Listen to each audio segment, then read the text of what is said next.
we must balance our right when they come into conflict. For instance, my right to freedom to expression allow me to take a picture in Howard. It take picture of a person bathing in the house without his consent. The post them on the internet that would be the violation of his right to privacy.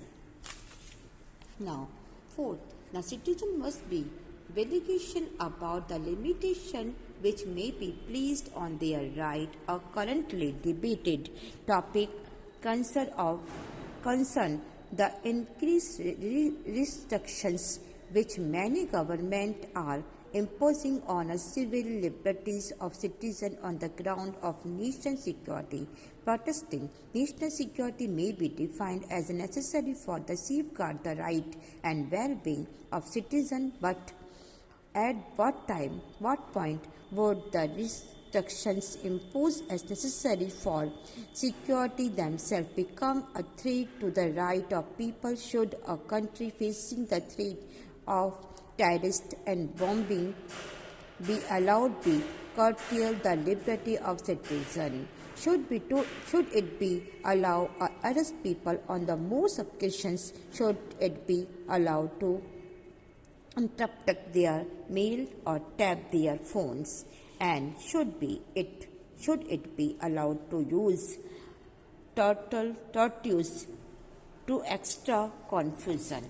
Now third में कहता है टकराव की condition में हमें अपने अधिकारों को बैलेंस करना होता है। मसलन अभिव्यक्ति की आज़ादी या एक्सप्रेशन का राइट जो है, ये मेरा अधिकार है, ये मेरा राइट है, मुझे तस्वीर लेने की अनुमति देता है। लेकिन अगर मैं अपने घर में नहाते हुए किसी व्यक्ति को उसकी इजाज़त के बिना उसकी फ़ोटो लूँ और उसे इंटरनेट में डाल दूँ तो यह उसके गोपनीयता के अधिकार का उल्लंघन होगा।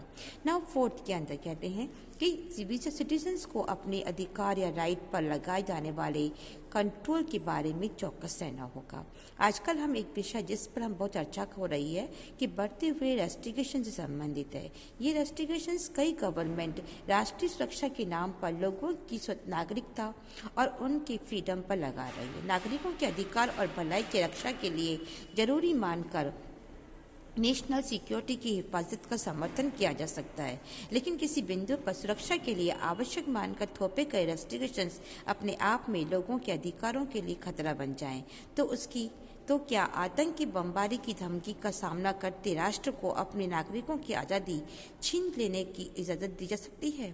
क्या उसे महज संदेह के आधार पर किसी को गिरफ्तार करने की अनुमति मिलनी चाहिए? क्या उसे लोगों की चिट्ठियां देखने या फ़ोन को टेप करने की छूट दी जा सकती है?